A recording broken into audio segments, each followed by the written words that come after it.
So, okay, put into number, these people can open 2,000 shops in 1 year in one country. Can any other country do that? This episode is proudly brought to you by Mapper Forward's workshop. It's time to become a coffee consultant. Learn how to diversify your revenue streams and create freedom from your day job while saying goodbye to that alarm clock forever by becoming a consultant within the coffee industry or directly to consumers who have shifted towards home brewing and home roasting. Protect your income from challenging times in the coffee value chain by taking this course today. Go to mapperforward.coffee/workshops or click the link in the show notes for details. Welcome to the Daily Coffee Pro by Mapper Forward, friends. I'm your host, Lee Safar, and joining me for the 5th episode and final, unfortunately, episode of this series is David Yan. David and I are both in Busan, Korea. World of Coffee has finished today. And we are both heading back to, David, you're heading back to, you're actually not heading back to China. You're going to Vietnam and then, and I'm heading back to Dubai. We are talking about the future in this episode of the coffee industry in China. China's a very, very exciting place for coffee, just like the Middle East is a very, very exciting place for coffee. And I suspect a lot of other regions, I think Africa is going to get very, very exciting for coffee. Central America is going to get very exciting for coffee consuming because they're looking for ways to remove their dependency on moving coffee outside of the country. So Colombia, there's a lot of a lot of shops that are opening up in Colombia. Diego Campos was talking to me here at World of Coffee Busan. We were talking about how a lot of people who he's spoken to after he won the World Championship got excited about becoming baristas and they're now thinking about opening their own shops. So they're using coffee from Colombia. It's really wonderful. So I think that what's going to get exciting in the world of coffee over the next decade, as we navigate what's going on, is these new regions that are not the West. Wow, and I think that's exciting. Thank you. I first time heard about this information from you. I think we should discuss more and get more people involved in mapping boards and to let the coffee industry people hear and learn from like different continents. That's different the other side of the globe. It's very exciting, no? There will be opportunities, business opportunities from here. And so China is one of those places where I think the way that it is just skyrocketing through there, the coffee industry, what's fascinating to me is the trial and error that seems to be happening in the business models, in the beverages, in everything that's going on. What do you think the future holds for what's happening in China? Nobody knows, to be honest. Nobody knows. It's that ambiguous, really. Yes. It's like I knew that China will grow massively before I came back, and it did grow, but way very different from what I expected. Wow. So that's why I have to say nobody knows, but the results will definitely be like China will consume more and more coffee. That's for sure. That's true. It's just in what way, what business model. And so my prediction, to make it easier to understand, I'm not sure whether you guys heard about the like Chinese Uber application called Didi. Okay, Didi. Yeah. So this is a model for everyone to understand what the coffee industry in the future might look like. Okay. From the car industry, from the like car rents. No, it's not car rents. The just car rideshare ad. App. Yeah.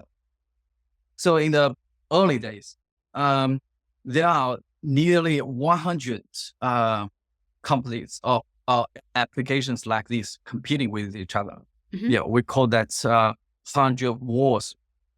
And everyone was subsidizing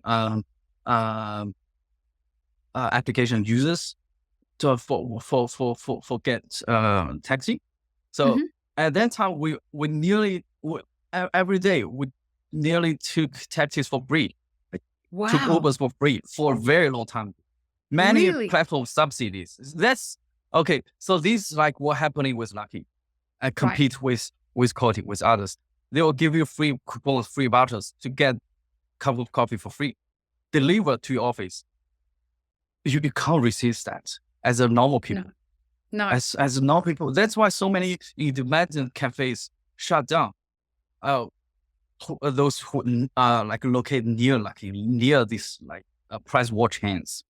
Uh, that's very And I sad. don't think Yeah. people understand that how heavily subsidized the Mm-hmm. Chinese coffee market is. Like, Billion. significantly subsidized when it comes to chains like Luckin. These people not coffee background. They are No, no, no. aggressive. They are This IT. yeah, They are finance background something. And I heard that accountants. 60% of Lucky former employees are IT background. Yeah. They have no emo connection. They have no love to coffee, I'll say. Okay. Yeah. So after the price war, okay, Lucky wins. No, after the price, Didi wins. They even like they merged. I think they merged Uber in China, so Mhm. they just merged everyone, buy off the ones they can't keep on fighting, and um, so the result is when there's no competitor, Didi raise the price back to normal. Right. Now we don't. Now when we get a Uber, and in China, it's just regular price, slightly lower than taxi. It's just more convenient for you to get a car. That's it. They still Right. they need to benefit, right? They need to pay for the drivers. They need to uh spend on their like IT people. They need to spend money with the government to satisfy all the policies, whatever. Yeah. So will be the same as Lucky. So Lucky will win, okay, and then they will raise the price back to $3 a cup, hopefully, or $2.50. So other independent cafes can raise their price back, so So everyone can take a breath. in the beginning, it sounds like the business model that's emerging is Hmm. that you enter the market in a predatory way. You get rid of the competitor. Hmm. You just have to hope that the people that you're competing against don't have deeper pockets than you, or don't go and find venture capital or, or equity partners that will have Also, bigger. efficiency to work. Well, that's all part of it, right? Like there's different elements. The more money you've got to invest, the more you can automate, the more that you can grow, the quicker that you can make things turn over. So I come into the market and I want to dominate. I'm going to do what you were suggesting, which is, I'm not saying this is the right thing to do, folks. I'm just saying this is what model is emerging all over the world. So I come into the market, I charge next to nothing. I open next to specialty coffee shops that are neighborhood cafes. I put them out of business because I'm virtually giving my coffee away for free. And I'm working faster, I'm more efficient, I get my coffee delivered quicker, all of these things. I find out what value proposition all of my competitors are offering. I bring them into my business model. I charge next to nothing for my coffee and do that for long enough where it puts my competitors out of business. Mhm. And then I raise the price. Is that the way that you see the future happening for Luckin? Yes, and but I don't think this model is that copyable because I see the differences between China and the especially Western countries. To be honest, to be practical, Western society won't be that efficient as China. But China will be efficient in those countries. I don't know. Yeah. What I'm And saying is, this for Luckin is not repeatable or copyable even in China, because before get the team get into the business, they were in the car rent business in okay, China. So they already have an is established this the first network. owners or the second owners? First owner, yeah. Yeah, The right. boss was, the car renting business ran into coffee. I think it doesn't matter which business they do, they will succeed because they have a solid national network, well Okay. built, very efficient. They have deep relationship with every city's governments. So, okay, put into number, these people can open 2,000 shops in 1 year in one country. Can any other country do that? Did you hear that, folks? Like, I heard this repeated again and again and again from people I spoke to. Like, thousands of stores per year opening. Yeah. That's just not possible. Do you in have that strong supply chain? Right. Machines, imported machines. We use German, Swiss, yeah, and coffee beans, of course, green bean roasting, like everything. Even though China produce a lot of things, still we need to get things right, and we need to import lots of ingredients like syrups or whatever, and what needed for cafe. Yeah, renovation, team, staff training, legal things like financing, so many things. As Right. we have experience opening our own cafes. We know when you have 3 cafes, you have enough headache. Right. Yeah, Right. when manage 3 cafes of your own to 5. Yeah, if you have more than 7 to 10, you need a business model. You need a system Oh, yeah. to manage that. Well, and these kinds of companies, And they who have teaches Luckin? No, there's no one to teach Luckin before this. They are not doing what Starbucks did. right. Not It's at all. a completely, but it's more the McDonald's model than it is the Starbucks model, right? Yeah. So this is, like printed food. This is food. This is coffee. Sorry, or F&B that is created in. Interestingly, I gotta share you, Lee, that McCafes in China use semi-automatic machines. Right. Yeah, they make lattes manually. McCafes are making. Yeah, McCafes in Really? McDonald's. Yeah, manually. Why? Interesting, right? It's I very don't know. interesting because I know that they're moving to super automatic. I know that is something that's In other started happening countries? in other countries. Yeah. Yeah. So it surprises me that they're doing that in China because, I mean, the only way that anyone competes with Luckin is by doing what Luckin's doing, but better. Because it sounds like it's not as though the culture is moving towards en masse, like, no, we all just want to go and sit in cafes and drink something from a slow bar. There's a smaller and smaller group of people that want that, even though a small group of people in China still is more than what a large group is in Australia. It's still not a market that's going to be enough for it, right? Yeah. So what happens is Luckin goes in, Luckin figures out the model, and then somebody decides that they want to take Luckin on. Now, I know that Starbucks exists in the Chinese market. So what's the future for Starbucks if once Luckin figures out the model? Do people in China like Starbucks because of the American affiliation? So it's the brand. No, it has a very good locations. It's always location. Starbucks has almost all the best locations, I think, all over the world. Okay. They have a strong PR team to negotiate for rents, of course. Yeah. And all white collar area and big space. Like myself, I would go to Starbucks rather than Luckin, and to have a business meeting with someone. It's more formal. It's more comfortable. Okay. Better air conditioning and better internet. Yeah, more quiet. Yeah. Okay. And you tell people, you invite them, you spend that money for them. Tell me something. What's the coffee taste like in Luckin compared to Starbucks? if you don't add any sugar, Yeah. like syrup, nearly the same. So they're almost identical. Yeah, nearly the same. Okay, They so it's all the that atmosphere. roasted, right? They Right. all that roasted. Right. If you use fresh milk, what can the difference be? Right.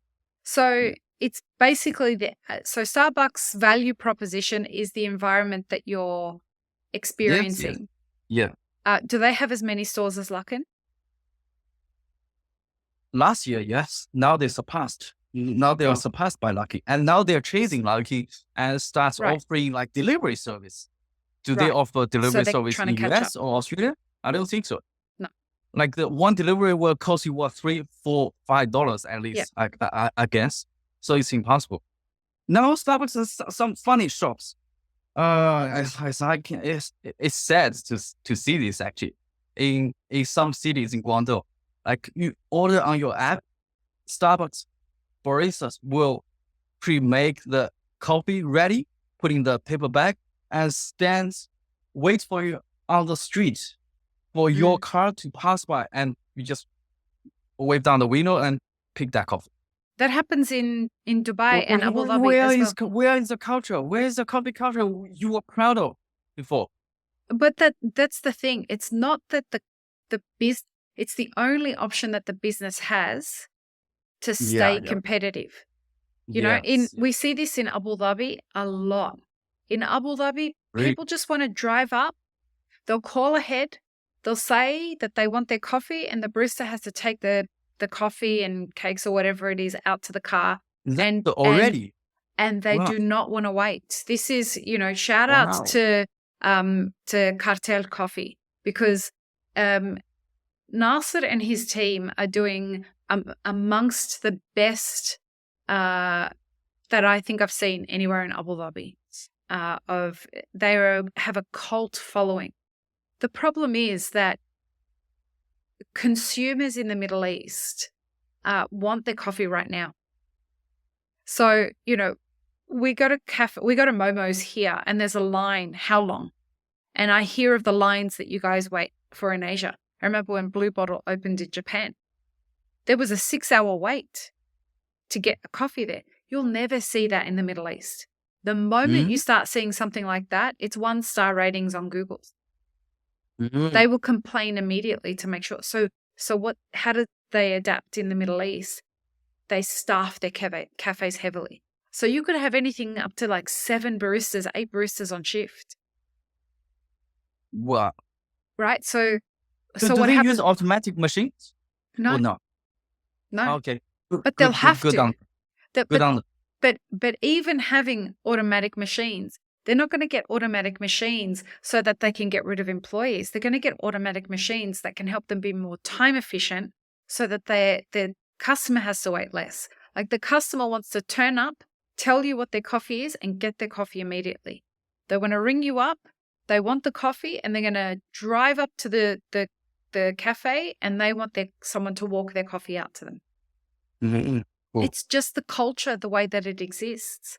So it's just really fascinating to see where all of this is going. And I wonder if the pandemic didn't accelerate all of this with all of our ordering off our apps to get things home, right? Like people stopped going out for it's not that they stopped going out for coffee during the pandemic, but their expectations of what should happen ordering off apps post-pandemic is, I think, what has started to shift, and it's stuck. So I don't know where it's going, but I do know that the culture in China is perhaps the thing to watch, in the way that it hasn't really found its basis. It hasn't found its rhythm of what coffee culture is in China yet. Yeah. Right? Yeah.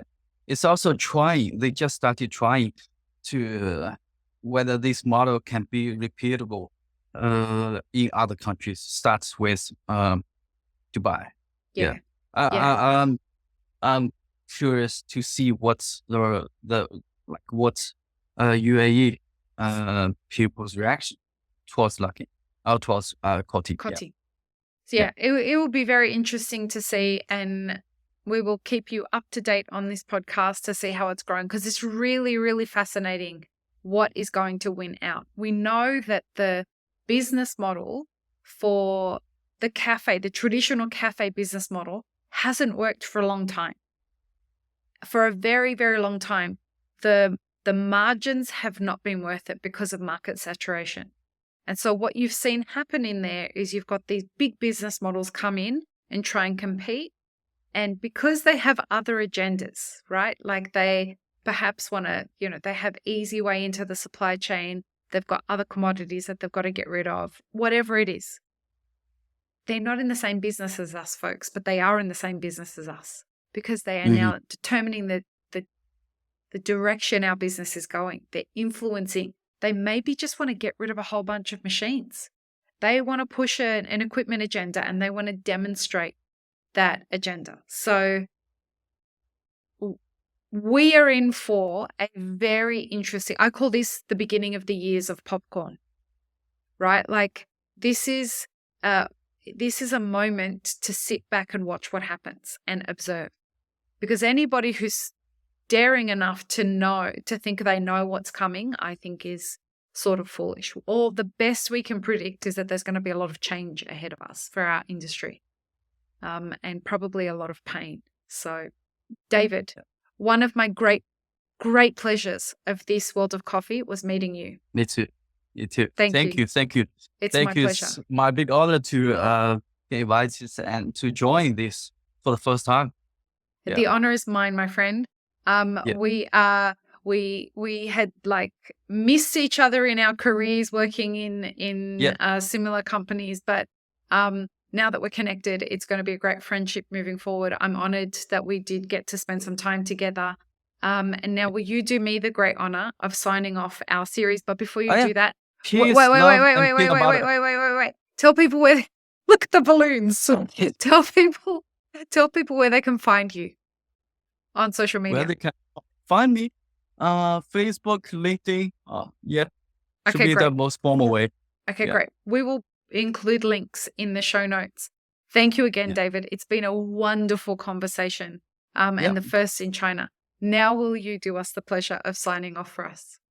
Will the balloons come up? Will the balloons come up? Probably, yeah. Okay. Please love peanut butter. Have an amazing rest of your day, everyone. Bye. Take care, everyone. I really hope you enjoyed this episode, friends. Please don't forget to show us some love by subscribing, liking, commenting, and most of all, sharing this podcast with your friends. Check the show notes for links, including our sponsors and our Patreon. And stay tuned for more great conversations on the Daily Coffee Pro by Map It Forward.